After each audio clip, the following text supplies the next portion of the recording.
नमो अरहंतारं नमो सिद्धारं नमो वार्यारं नमो वज्रायारं नमो लोये सवसाहूरं शुद्धात्मान्मनेकान्तं साधुमुत्तम मंगलम वंदे संदष्टि सिद्ध्यर्थं संदष्ट्यर्थ प्रकाशकम् मंगलम भगवान वीरो मंगलम गौतम गणे मंगलम कुंद कुंदाद्यो जैन धर्मोस्तु मंगलम।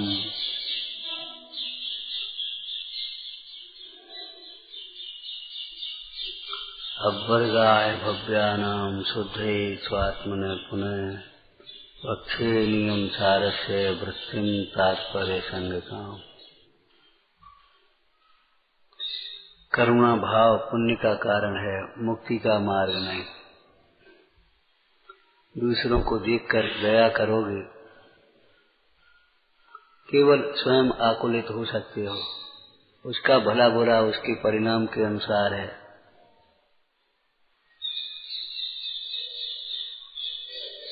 उसकी संयोग सामग्री उसके उदय के अनुसार है। केवल आत्मा में ही नहीं, समस्त विश्व में कहीं भी कुछ करने की गुंजाइश नहीं। बोलो, तुमने अपने बाल बच्चों के लिए क्या किया?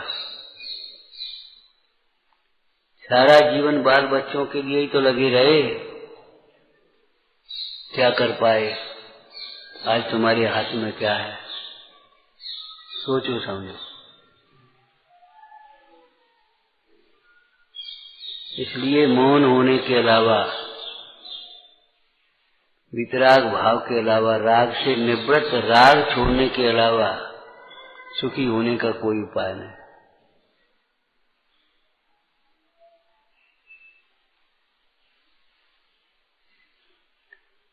जमीन बंजर है, ऊसर बंजर, चुपचाप बैठो।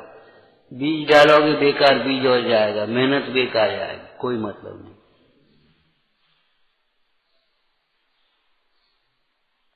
बंदर को उपदेश दे। बया पक्षी ने बंदर को कितने हित की बात कही, उसका घोंसला और टूट गया।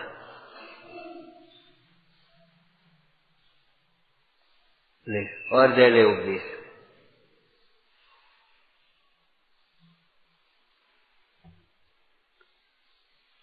तुम्हारे आदमी जैसे हाथ पांव, तुम काहे को दुखी होते हो? देखो हमने से पक्षी कैसे घोंसला बना दिया, तुम भी एक घोंसला बना। बढ़िया ही उपदेश है। चुप रहती है कि नहीं? अरे एक चिड़िया भी, पक्षी उड़ने लगते, बच्चे उड़ने लगते हैं तो छोड़ करके अपने अलग हो जाते। बाल बच्चे अपना काम करने लगे, अब निवृत्त होकर के अपना हित करो। चाहे ग्रस्त हो चाहे त्यागी हो।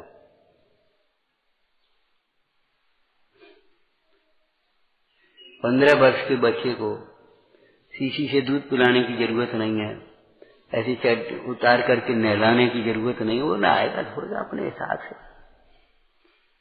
विवेकी होगा तो थोड़े कम पानी से विवेक से नहा देगा, और नहीं तो अपने फैलाएगा। जो कुछ करेगा सो करेगा। माँ क्या करे बोलो? नहा ले, छुट्टी करो। कोई उपाय नहीं। मोह में नाचोगे तो तेरा मोह तेरे लिए दुख का कारण बनेगा, और कुछ नहीं होगा। दूसरों को दुख दूर करने का विकल्प करके स्वयं दुखी हो सकता है।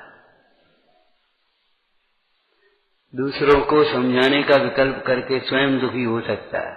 दूसरों को सुधारने का विकल्प करके स्वयं दुखी हो सकता है। बस बाकी जिसको नहीं सुधरना है, जो मान बैठा है, इनमें सुधार की गुंजाइश है। हम तो सही है, हमारी गलती क्या है ये बताओ। उसको सुधारने के लिए तुम क्यों अपना परिणाम बिगाड़ते हो? कोई मतलब। नियम सार जी का यह उपदेश है, कुंद कुंद स्वामी का। मौन होकर के अपने स्वरूप की आराधना करो।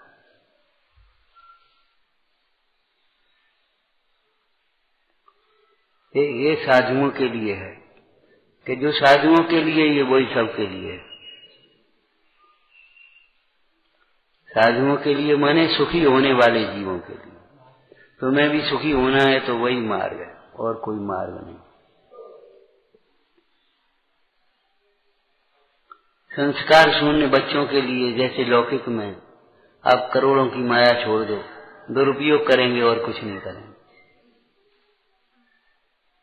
चाहे जितनी जायदाद प्रॉपर्टी छोड़ दो, बेच बेच के खा लेंगे, बिगाड़ डालेंगे सब, और क्या करेंगे।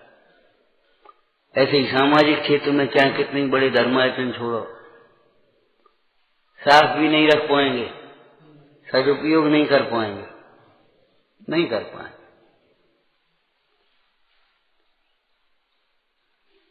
जिन्हें सत असत का विवेक नहीं है वे क्या सदुपयोग जाने। सत में लगाना वो सदुपयोग है, अपना उपयोग सत व्यायक भाव ध्रुव भाव में लगाओ, ये उपयोग का सदुपयोग है। अपना समय आराधना में लगाओ, ये समय का सदुपयोग है। अपने पुण्य के उदय की समय शक्ति बुद्धि जितनी भी है प्रभावना में लगाओ, सत कार्यों में लगाओ, ये बाहर का सदुपयोग है। नहीं तो बैठे बैठे अपने करते रहो। वाह रे वाह, लगता है पंचम काल कैसे आएगा, इसके बाद अब क्या होगा, इन परिणामों का फल दिखाई दे रहा क्या होगा।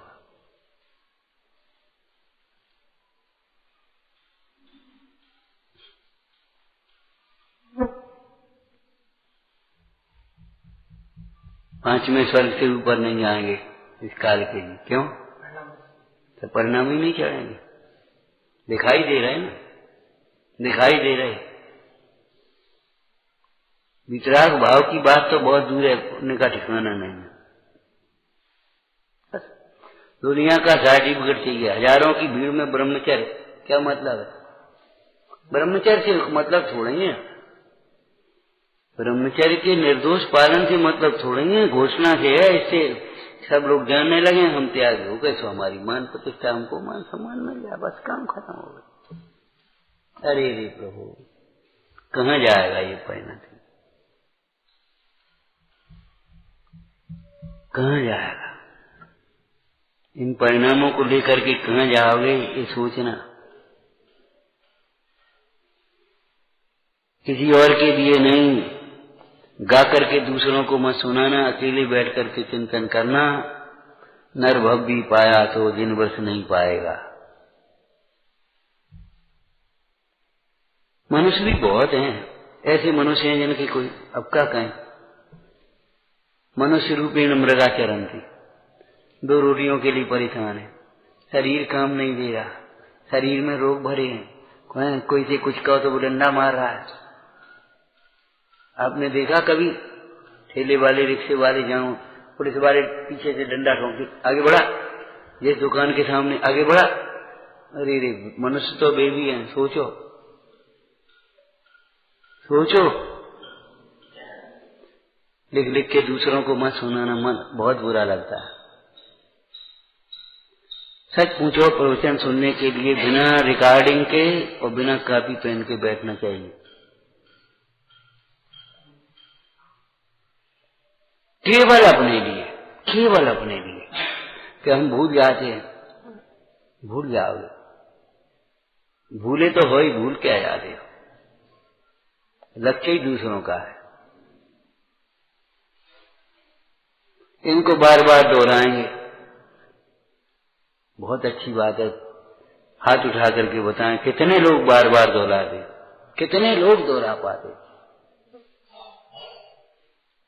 धन्यवाद है दोहराना।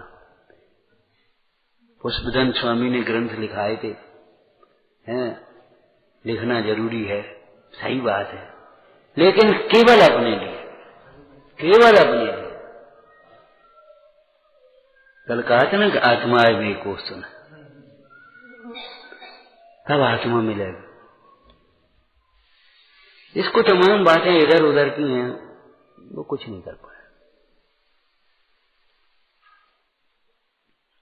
जिसके पेट में कचरा है उसे लड्डू भी कड़वे लगते, खा भी ले तो पचते नहीं, खट्टी डकार आती। रस नहीं बनता। इसलिए वैद्य पहले वो कचरा साफ करता।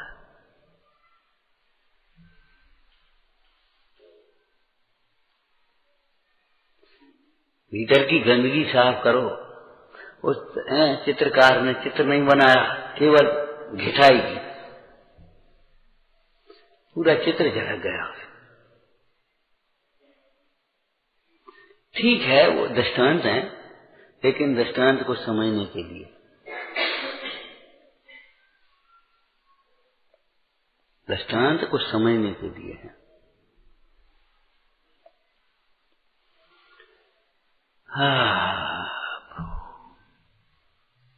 क्या कह रहे? केवल दोषों को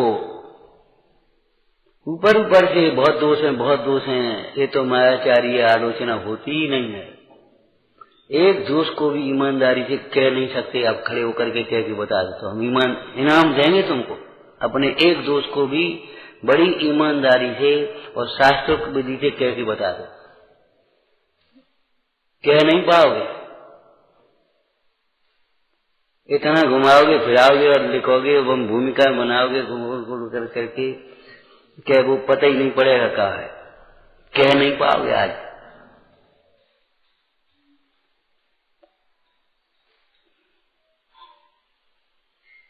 आज जब धर्म के निबंध में पढ़ा है तुमने,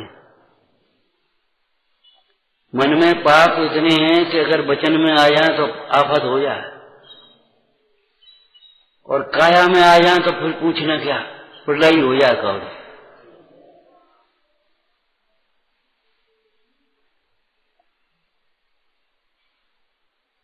अब इनके रहते हुए ये बताओ कल्याण का मार्ग कहां से बताए, कैसे बताए?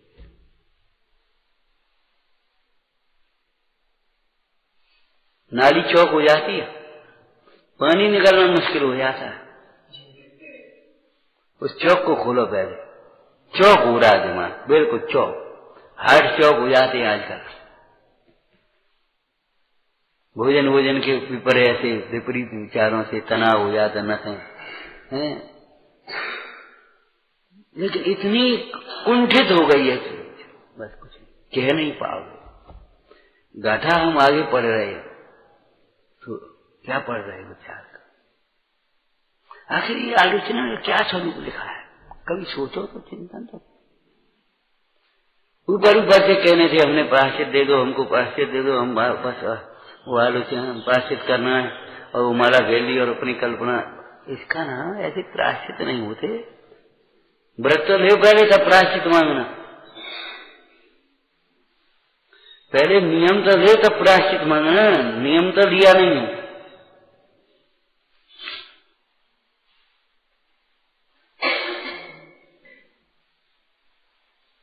क्या नियम तो हमने मंदिर में अकेले ले लो, तो फिर अकेले प्रायश्चित कर ली।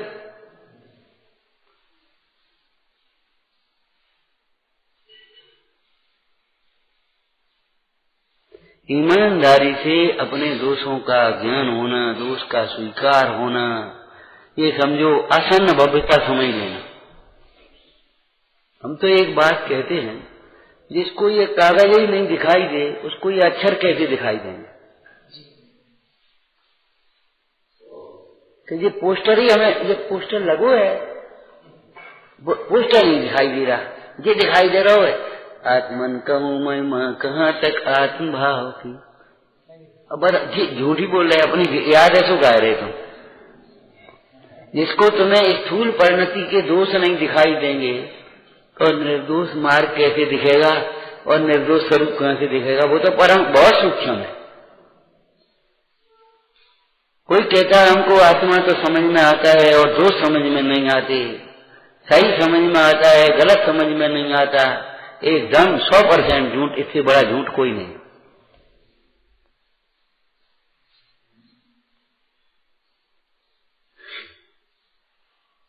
इससे बड़ा झूठ नहीं है कोई। हम क्या करें, हमारी समझ में नहीं आता। सच पूछो, किस समय जब तुम्हारे ऊपर कोई चोट पड़ती है तब तुम ऐसे बोलते हो? बाद बाकी दिन भर विकल्प आता है तो हम समझ में नहीं आ रहा क्या करें। पढ़े हो, खा रहे हो, पी रहे हो, पढ़ रहे हो, लिख रहे हो, पूजा कर रहे हो, कोई कुछ तो नहीं कह रहा, लगता है वही समझ में नहीं आता क्या करें। ये कोई जीवन है? नहीं लगता। ठीक है, कोई अपने कुछ नहीं करा। और इसीलिए कभी कभी अकड़ करके दाव धोस करके ऐसी बातें कर दी तो कोई कुछ कहे नहीं, तो अपने आराम से अपने करते रहे जो कुछ करना है। हम कोई कुछ कह नहीं पाया, बस जो ठोंक दिया, दो जवाब दे दिए, कर रहे, तो बस अब कोई बोल ही नहीं पाया, अब कुछ कह ही नहीं पाया, आराम से काम खत्म हो। उस बेटे ने क्या कह दिया था, देखो तो कमी निकालते चले आते हो, तुम्हारी मूर्ति 10 रुपए में बिकती थी, हमारी मूर्ति 100 रुपए में बिकती है। 100 लोग अच्छी प्रशंसा करते, बहुत बढ़िया बहुत, और ये डोकर जब देखो तब दोष ही लगाते रहते हैं। दोष निकाल, बस बेटा बस, अब कुछ नहीं कहेंगे आज की बात। लेकिन प्रगति रुक गई, बस खत्म हो गया, अब कुछ सीख नहीं पाएगा, आगे नहीं बढ़ेगा, खत्म हो गया। अब क्या को कहेंगे, हमें समझ में नहीं आता। ये समझ में आता है, ये सही है, ये सही है। हम अपने पढ़ रहे हैं, हम अपने लिख रहे हैं, हम माला फेर रहे हैं, हम पाठ कर रहे हैं, हम अपनी रूढ़ी की क्रिया करके पढ़, बिल्कुल पूरा देखो हम टाइम टू टाइम सब काम कर रहे हैं। आगे भी तो लिखा है, वेद ज्ञान हर समय करो। क्या काम कर रहे, ये तुम्हारे काम है। और कोई गलती हो तो आप बता दो, अरे रे प्रभु। और हमें जाने अब का दिन 4 दिन निकल जाने, अपने चले जाने, हम वहां जा रहे हैं। मन तो उठा रहा है, करोगे क्या? और हमें कब नहीं जाने। अरे रे प्रभु, बेकार है ऐसी प्रवृत्ति। बेटा किसी दूसरे का अहित नहीं है, ध्यान रखना। कोई दूसरे का हित नहीं कर सकता तो कोई किसी दूसरे का अहित भी नहीं कर सकता, अहित भी नहीं कर सकता कोई का। पर की निंदा करने वाला स्वयं निंदनीय होता है, और भगवंतों की प्रशंसा करने वाला स्वयं प्रशंसनीय होता है।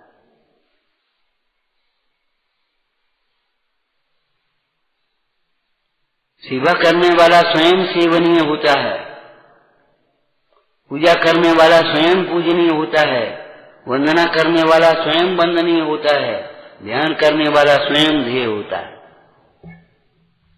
होता है, लिखा है आगे, कोई दूसरे के लिए थोड़ी करता है।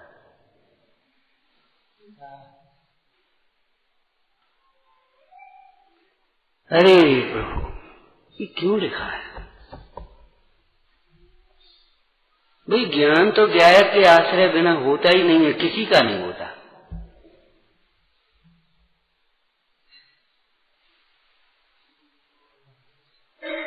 ज्ञायक के आश्रय बिना ज्ञान काय का होगा बोलो? द्रव्य दृष्टि के बिना पर्याय का ज्ञान संभव ही नहीं। स्वभाव की दृष्टि के बिना संयोग का ज्ञान संभव है। ध्रुव दृष्टि के बिना अध्रुवता का ज्ञान संभव है। तुम्हें लगता ही नहीं ये सब अध्रुव है, लगता ही नहीं है ये अध्रुव है। जिस दिन अध्रुव लगेगा उस दिन वैराग्य हुए बिना नहीं रहेगा।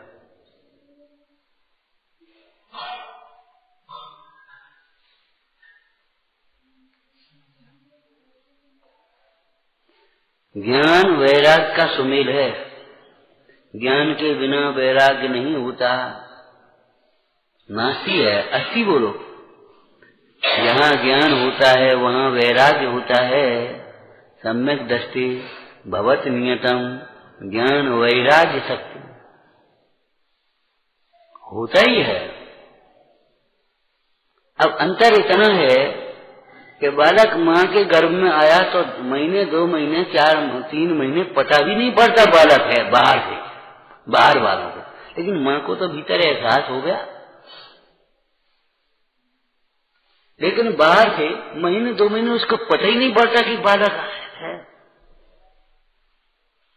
लेकिन 5-6 महीने में तो बाहर पता पड़ने लगता है, और 9 महीने में बालक, 8 महीने 9 महीने में बालक बाहर जन्म लेता है।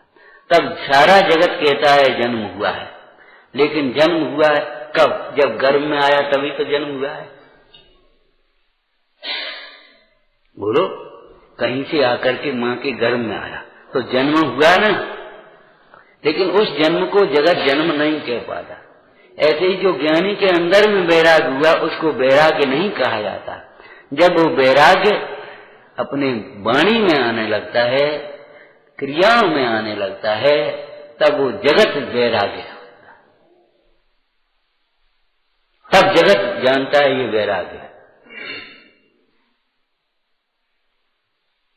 आज हिंदुस्तान की दशा ऐसी है, हर आदमी किसी से कहो चलो अपन कलेक्टर से कहेंगे, चलो एमएलए से मिलते अपन, चलो उनसे बात करें, एक ही जवाब मिलेगा आपको, क्या करें, सुनता कोई है नहीं। मैंने इतनी बेशर्माई लागो, कहते कहते आदमी अपने आप थक जाएगा। ये है, और बस अपने काम में लगे, इतनी बेशर्माई ला तो कहते कहने वाला अपने आप थक जाएगा और फिर अपने आराम से काम करते, जो करना है तो कर दिया।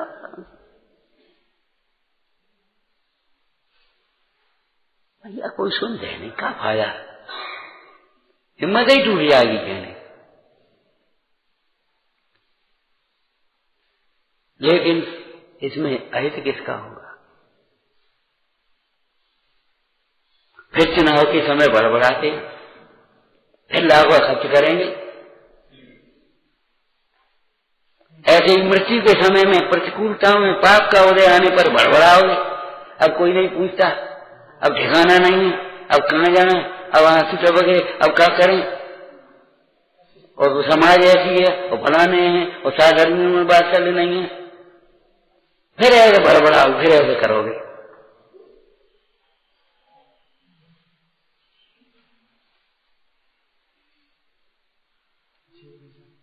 जैसे बिंदी का चुनाव के समय फिर भड़बड़ा के फिरते। और अगर ईमानदारी से काम करते जाए, सच पूछो तो जनता को नेता चाहिए ही।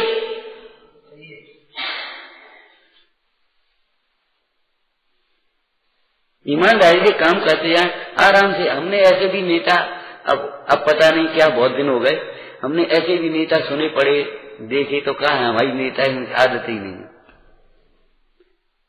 आराम से रहते और वोट मांगने नहीं गए और जीतते रहे। वोट मांगने ही नहीं गए कभी, अभिमान से नहीं।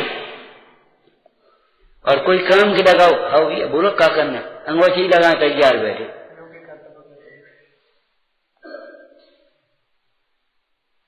हाँ बोलो बेटा क्या करना, आओ दद्दा बोलो क्या करना, और दाम बता पाओ उन्हें। काम के लिए तैयार और वोट मांगने ही नहीं गए और भाई अपने आप जीतते रहे।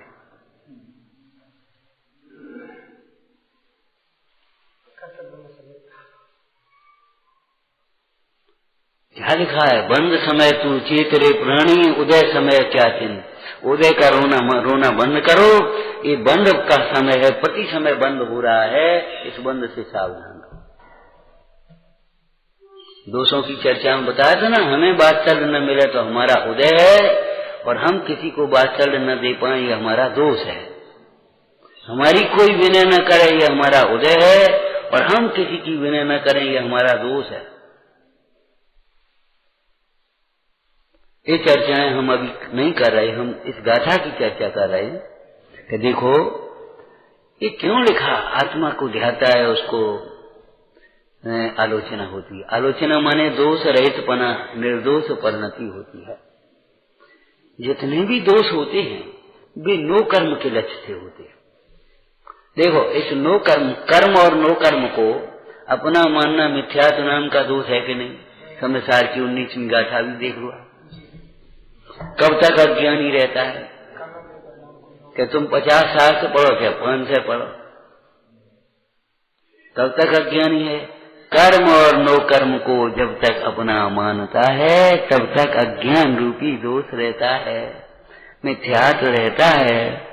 और जब मिथ्यात्व और अज्ञान रहेगा तो फिर असंयम,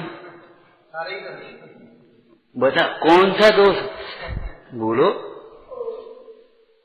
इसलिए इसी नियम सार जी की टीका में एक बड़ी सुंदर लाइन लिखी है, शंका का भाव होना माने सर्व दोषों का भाव हो जाना। शंका का भाव होना माने सर्व दोषों का भाव होना। देखना शुरुआत की जीव जीव अधिकार में है, टीका में पढ़ना। शंका होना बहुत बड़ा दोष है। मालूम है उन देवों ने जय जयकार करते हुए क्या कहा था? जब अग्नि का जल हुआ, कमल पर सीता विराजमान, जय जयकार हो रही है, चमर डुल रहे हैं, सब कुछ पहुंच गए, पानी बढ़ रहा है, बचाओ बचाओ मां रक्षा करो। हैं सीता माता ने ऐसे पैर नीचे लटकाए, पानी नीचे होना शुरू कर दिया, सब नीचे अपने सामान्य हो गया। देव क्या कह रहे हैं बोलो? धन्य धन्य सतवंतनी, धन धन धीरज ए, और धिक धिक हम उनको कहें जिसके भयो संदेह। जिनके हृदय में संदेह आया, सीता रावण के यहाँ रहते आई, सीता रावण के यहाँ रहते आई, इतने दिन कैसे निर्दोष रह ली? बेकार है उनकी पंडित। बताओ ये देह में रह रहे, नहा रहे, धो रहे, खाए रहे, पी रहे, दवाई ले रहे, आराम कर रहे, सब कर रहे, और कहें देह हमारी नहीं है, देह हमारी नहीं। कैसे हो सकता है? सम्यक दृष्टि कैसे हो सकती है? उस देव की समझ में नहीं आया। ये चक्रवर्ती भरत सबरी राज्य में कैसे अपने आनंद से रह रहे, आनंद, उसे आनंद रखता है बाहर। ये कैसी बैरागी? भरत जी घर में ही बैरागी, कैसी बैरागी समझ में नहीं आता। तेरी समझ में ना आ रहा है, ना आएगा, तू बाहर से देखता है, तेरी समझ में नहीं आ रहा।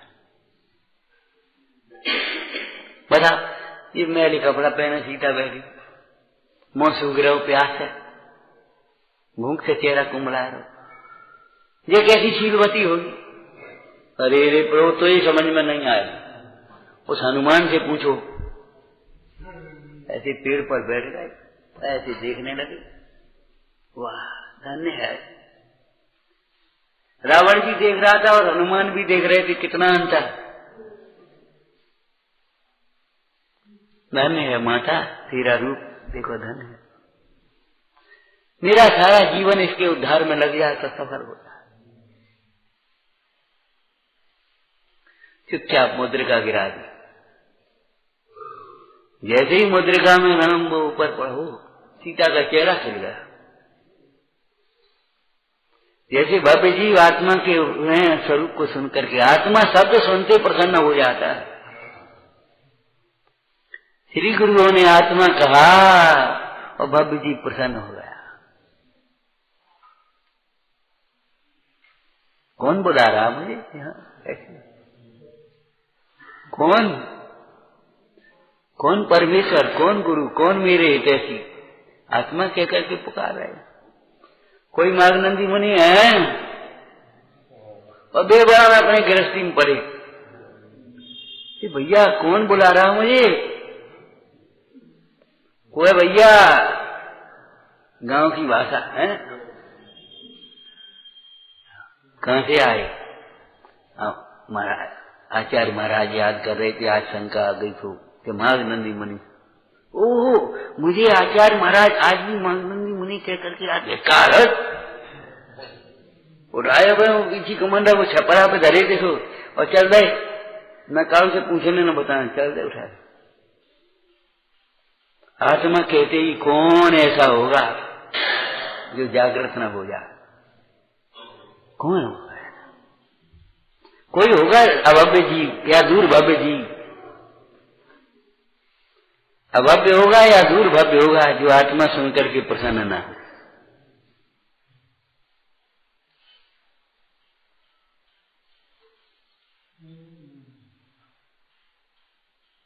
कौन हो? हनुमान देखते रह गए और हाँ सीता प्रसन्न हो गई। हो आज सीता प्रसन्न हुई, सच्ची बात है, परंतु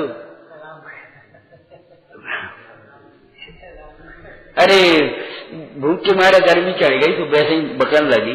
अरे बकने नहीं लगी, गर्मी नहीं चढ़ गई। कौन भाई के समान हमारा उपकारी है जो लेकर के आया मुद्र का नीचे आओ। हनुमान ऐसे खड़े हो गए।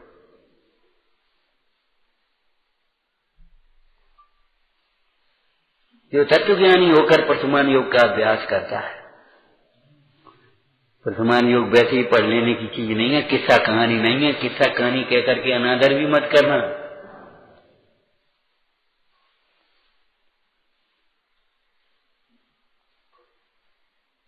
अनादर भी मत करना कभी। बोलो वो सीता रावण के कैसे इतने दिन रह करके निर्दोष कैसे रह सकती है? क्या रहती है? काजल की कोठरी में कैसे उसयान हो जाए? एक रात काजल को लागे ही लागे। किसमें? उदगल में। काजल की कोठरी आकाश को क्या काला करती है? निर्लेप है आकाश सम। आत्मा को और आत्मा के पुरुषों को वह काजल की कोठरी काला नहीं करती।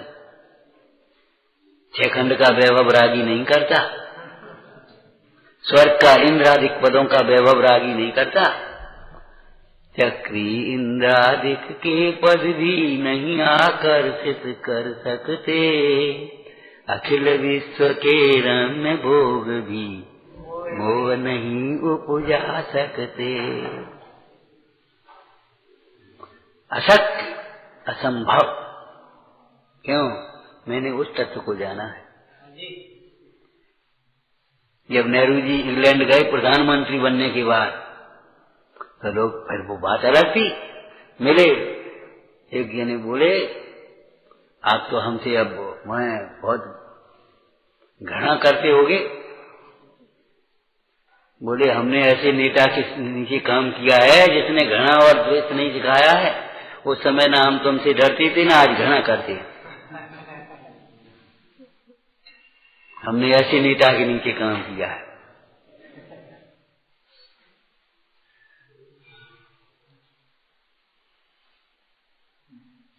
ऐसे हम उन परमेश्वर के भक्त हैं, उन गुरुओं के शिष्य हैं, उस आत्मा के अभिलाषी हैं, आत्मा के आराधक हैं। हम कहाँ की बातें करते हो? छोटी मोटी बातें। बहुत से लोग सोचते हम इनसे ऐसे दोस्त कह देंगे तो हमसे घृणा करेंगे, हम भगा देंगे। अरे दोस्त नहीं कहोगे तो जरूर भग जाओगे। दोस्त भगाने वाले हैं मोक्ष मार्ग से। हैं हमारे गुरु तो अंजन चोर आ गया, उसने कहा हमने चोरी करी, हमने ऐसा किया। जानते हैं एक समय की परिणति में हुआ, कर्म के उदय से हुआ, लेकिन ये आत्मा थोड़ी दोष रूप है। आज दोष को स्वीकार कर लिया, ये पात्र हो गया मोक्ष मार्ग का। कहते निष्कपट भाव से, सरल भाव से दोष को स्वीकार कर लेना, ये आलोचना का पहला चरण है। लेकिन पहली सीढ़ी है। पहली सीढ़ी पर पांव रख के बैठ जाओ जम के ऐसे, तो छत पर थोड़ी चढ़ोगे। 10,000 सीढ़ी चढ़ोगे तब गिरनार पे ऊपर पहुंचोगे चौक पे। बस गलती हो गई, मुसलमान करो, बस हो गई बस हो गई आलोचना, बस का भाव के कुछ नहीं का पतो का वही गलती पतो नहीं तो काय कही थी वैसे। अरे प्रभु तुम ठंगुआओं के रहोगे तो मेहमान भी ठंगुआओं का जाएगा। बाबा जी दृष्टा देते सुना है तुमने हैं? अब वो पति पत्नी और वो आलस भी और कंजूसी भी। अब वो आ गया मेहमान मित्र भोजन के समय, उन्हें भैया अब भोजन क्या कराने पड़े वो। तो भैया मित्र आया भोजन का टाइम भोजन नहीं करे तो ऐसा कुछ बात नहीं कि भगा दें जिन्हें। तो भैया ऐसे कैसे कह दें? अब भोजन के टाइम आओ अपनों में तो बस कैसे क्या हो गए ऐसे कैसे कह दें? तो भाई एक काम करो, अपन हम कहे तुम वो शक्कर जाओ, तुम कहे परसों तो हती और फलान हो तो कहे हमका खाए गए और अपन डरेंगे तुम वही आओ। हाँ ठीक है। तो सारा प्लानिंग करके उसने ऐसी कर वो फलान सब्जी ले आओ शक्कर, बोले हम सभी तो लाए थे और परसों शक्कर आई तो हमका खाए गए, हम ही खा जाते हैं। और हम क्या करते हैं, हमें हम पे नहीं हो रहा, तुम्हारे घर समारो अपन हम ये चले वो, और हम तुम्हें देखे कैसे, तो हम क्या करें, हम झूठी बोल रहे, हम नहीं लाए। अब एक आध वैसे चटपट हो गई, रोबर आई, मेहमान ने देखा कि बड़ी आप सीखा ये कर ठिकानों पर, तो बेचारा चुपचाप चढ़ गया ऊपर, चुपचाप ऊपर चढ़ गया, ऐसा हो गया। तो बिना देखी कहो कैसे हो रहा हो, अब क्या करो कि हम तो वैसे ही रो रहे ठंगाओं के माने झूठे, तो क्या हमने ठंगाओं की मारी, तो बहू आज ठाड़ो हम तो ठंगाओं के गए थे, हम कहाँ गए, हम मुझे बैठे। हंसने की बात नहीं, समझ में आया ना, ऐसी ठंगाओं की लगी हो गई, क्षमा करो, तो भी दोस्त भी ठंगाओं के जाएंगे बेटा, ऐसे नहीं चले जाएंगे, ऐसे ही चले जाए दोस्त, तो फिर क्या पूछना। जो भीतर बुखार बस जाता है उसको निकालने में पसीना आता है वैद्यों को,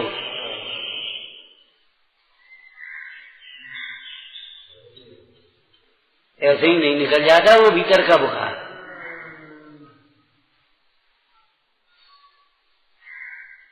गप्पे मत हंसा करो भाई, गप्पे मत हंसा करो। लेकिन बात ये कह रहे हैं कि आगम के अनुसार हमने दोषों को अगर स्वीकार भी कर दिया तो आलोचना नहीं होगी। क्यों नहीं होगी? तो नो कर्म और कर्म को अपना मानना ये दोष है, उनमें इष्ट अनिष्ट की कल्पना करना दोष है, यही तो समस्त दोषों का जनक है, ठीक है ना। अब जिसे हम अपना मानते रहे, जड़ बनी रहे, पतझड़ में पत्ते टूट गए, झड़ गए, तो पेड़ का क्या बिगड़ा, फिर आ जाएंगे कौन पड़े।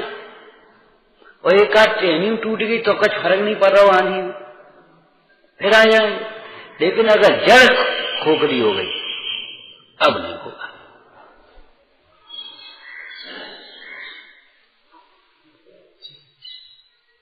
अब नहीं हो सकता कुछ भी, अब तो गए काम से। तो इस जड़ पर प्रहार किया कुंद कुंद स्वामी ने, समझ में आया ना।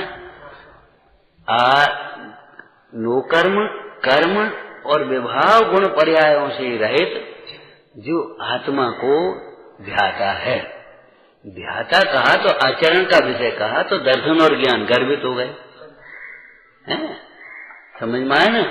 देखो दर्शन ज्ञान में चारित्र अभी पूर्णता से गर्भित नहीं है, लेकिन चारित्र में दर्शन ज्ञान गर्भित है। भाई जिसका बुढ़ापा आया तो उसका वो भी बचपन होगा, जवान हुआ होगा तभी तो बुढ़ापा आएगा। अब बचपन है उसके जवानी आए ना आए, जवानी आई तो बुढ़ापा आए ना आए, बीच में चला जाए।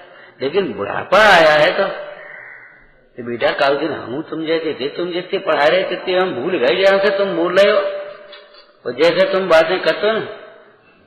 हमारे अध्यापक ऐसी बोलते, बेटा हम भी किसी दिन बच्चे थे, तुम्हारी उम्र हमारी थी, हम जानते जब उम्र पे का हो तो कैसे बहाने बनाए जात, कैसे का करो जात, कैसे बचो जात, कैसे लगो जात, कैसे करो जात।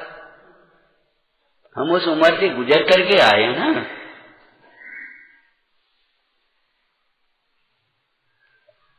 तो इसलिए ध्याता शब्द जो लिखा तो सर्व दोषों के अभाव के लिए लिखा, समझ में आया ना। तो अब ये जीव क्या करता है, ऊपर के नेक नेक दोषों को कह कह करके सुन करके और बस नेक एक माला फेर ली, नेक एक रस छोड़ दो, नेक एक उपवास कर दिया, कछु पार कर लो, सुबह प्रायश्चित हो। अरे रे कुंद कुंद स्वामी कह रहे ऐसे नहीं होता, ऐसे नहीं होता। जब कर्म नो कर्म कर्म और विभाव गुण पर्यायों से भिन्न आत्मा को ध्याता है तब बढ़िया लाइन बोल दो, बस बोलो।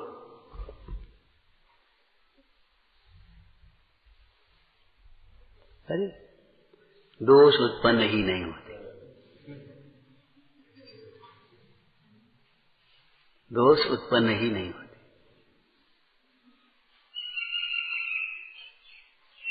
सूर्य के उदय से अंधकार का नाश होता है, ये उपचार का कथन है। सूर्य का उदय होने पर अंधकार उत्पन्न ही नहीं होता। दोषों का कारण ही खत्म हो गया। अच्छा, अब आप इसका होमवर्क करना, अपने चिंतन में लेना, आत्मा के आश्रय से कौन सा दोष उत्पन्न होता है और नो कर्म के आश्रय से कौन सा दोष उत्पन्न नहीं होता।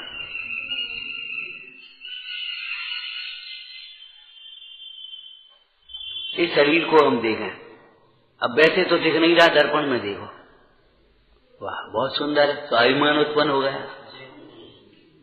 तो भैया बुढ़ापो होगा, वैसे होगा, दीनता उत्पन्न हो गई, दोष उत्पन्न हो गए कि नहीं।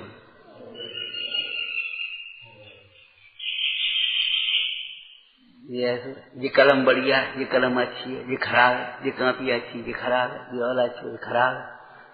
नो कर्म को देख करके ही तो ये समस्त दोष उत्पन्न हो रहे हैं। ध्यान रखना, आत्मा के लक्ष्य से, आत्मा के आश्रय से नो कर्म को नहीं देख रहा, अकेले आत्मा से विमुख होकर नो कर्म को देख रहा है, इसलिए दोष उत्पन्न होते हैं। एक बात अब और सुन लो, बस आत्मा को जानते हुए फिर तुम नो कर्म को जानोगे तो दोष उत्पन्न नहीं होगा, खत्म हो गई बात। आत्मा से च्युत होकर अगर तुम नो कर्म को जानने जाओगे तब दोष उत्पन्न होंगे। आत्मा से अच्युत रहकर, आत्मा में स्थिर रह करके अगर नो कर्म को जानोगे, सारा लोकालोक नो कर्म है, जानोगे, जानो, कोई दिक्कत, फिर दोष उत्पन्न नहीं होंगे। केवल ज्ञानी को राग उत्पन्न नहीं होता, सम्यक ज्ञानी को अनंतानुबंधी राग उत्पन्न नहीं होता है, मुनिराजों को तीन चौक वैसा संसारी गृहस्थों जैसा राग उत्पन्न नहीं होता,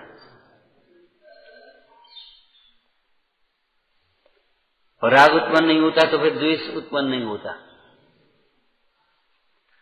इस स्तुति में क्या लिखा है, गेय मात्र भी रहा कमठ, किंचित न शत्रुता आई। शत्रुपनी का भाव नहीं आया। क्यों? कहाँ बैठे, बोलो, उसने बैर छो बस होए कमठ उपसर्ग किए अति भारी, नहीं अंतर तक पहुंच सका प्रभु अंतर गुप्ती धारी। अंतर नहीं ध्याता, आत्म ध्याता हो गया, अब वो वहां तक पहुंची ही नहीं, पहुंचे ही नहीं वहां तक उपसर्ग, इसलिए गेय मात्र ही रहा कमठ। वह कमठ नो कर्म, उसने ओले सोले पत्थर पानी जो कुछ भी बरसाया नो कर्म, दूरा पानी जो कुछ भी बरसाया सब नो कर्म, ठीक है ना। अब ये शरीर नो कर्म, और जिस कर्म के उदय से आए वे कर्म, ठीक है ना।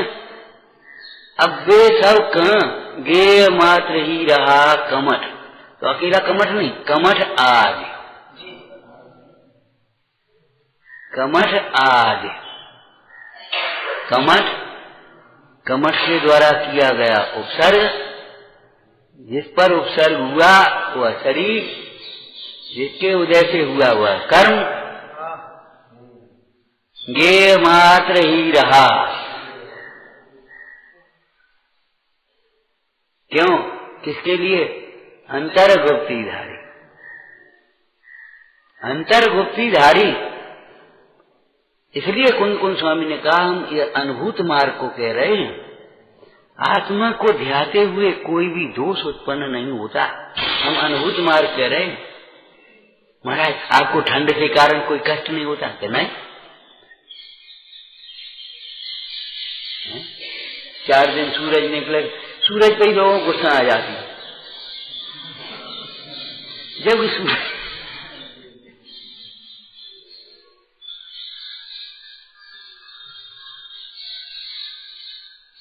क्यों नहीं महाराज, आपको क्यों नहीं उत्पन्न होता ये दोष उत्पन्न, राग द्वेष मोह उत्पन्न क्यों नहीं होते, क्रोध मान अभिमान उत्पन्न क्यों नहीं होता? कि हम अपने आत्म स्वरूप को ध्याते हैं, ध्याते मने अन्य चिंता नहीं है, एकाग्र हो गए, एकाग्र।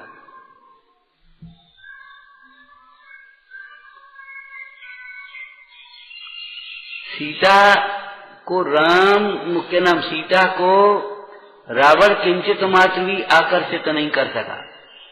क्यों? सीता राम में एकाग्र, संतुष्ट, लीन। और रावण ने सीता को देखा तो एकदम क्षुब्ध हो गया। वो ऐसे फाड़ फाड़ आंखें देख रहा है जैसे कोई वितरागी परमेश्वर को भक्त देखता हो।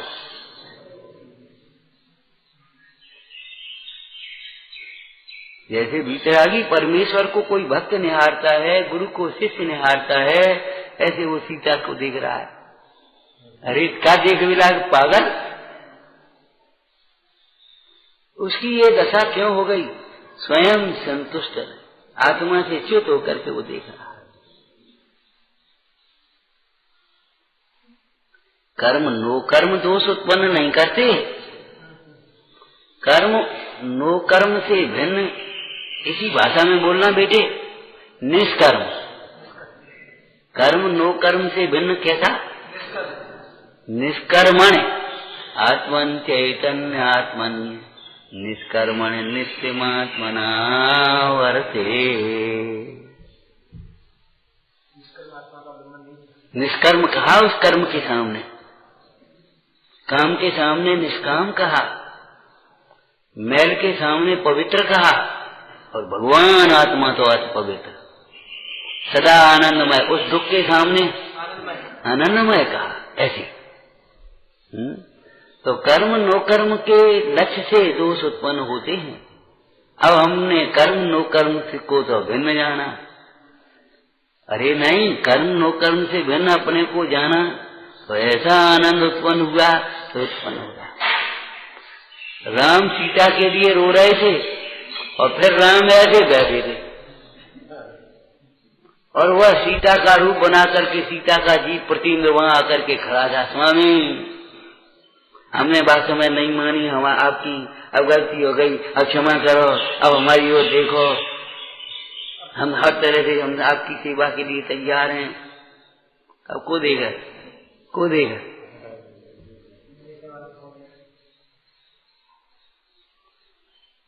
अरे रे जिनके उर विश्वास वचन जिन शासन नाही, ते भोगा तुर हो सहे दुख नरकन माई।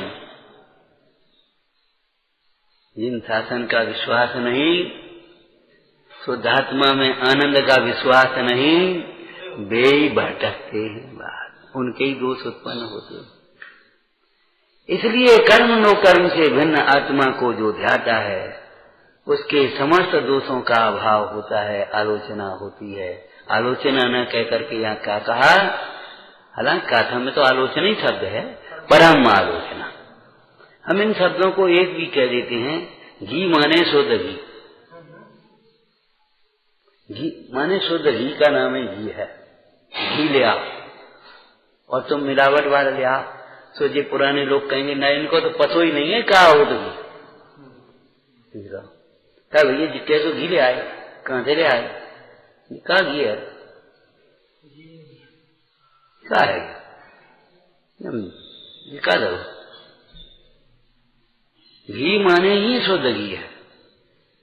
इसलिए आलोचना माने ही शुद्ध आलोचना है। आलोचना दो प्रकार नहीं, एक निश्चय आलोचना, एक व्यवहार आलोचना। जो आलोचना है निर्दोष परिणति है, उसे आलोचना कहना वह निश्चय आलोचना, परम आलोचना है। और जो आलोचना तो है नहीं, परंतु आलोचना का सहचर है, साधक दशा में निमित्त भूत है, ऐसी उसे अपने दोषों का स्वीकार करना, निंदा ग्रह करना, निर्दोष भगवंतों की भक्ति करना, निर्दोष गुरुओं की विनय करना, प्रायश्चित करना, ये व्यवहार आलोचना कहलाती है।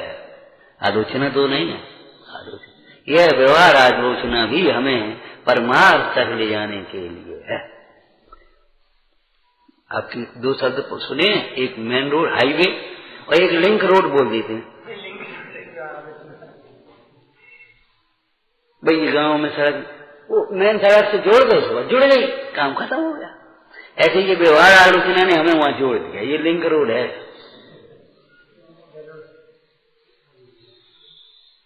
रोड नहीं है ये, रोड तो हो जा रही थी, गाड़ी वहीं मिलेंगी, लेकिन ये रिंग रोड बीच की ऐसी आ गई है, यहाँ आप अपने स्कूटर से चले जाओ, अपनी गाड़ी से चले जाओ, या थोड़ी बहुत जीपी को मिल जाती तो वहां तक पहुंचा देगी, आपको गाड़ी मिला देगी। ऐसे ये व्यवहार आलोचना भी आपकी परमार्थ आलोचना तक पहुंचाने वाली है। ऐसी परमार्थ आलोचना को कुंद कुंद स्वामी ने कहा कि जो आत्मा को ध्याता है, लेकिन इतनी बातें क्यों कहीं, आत्मा को ध्याता इतना ही कह देते कि भाई आत्मा कहने से अशुद्ध आत्मा समझ बैठे,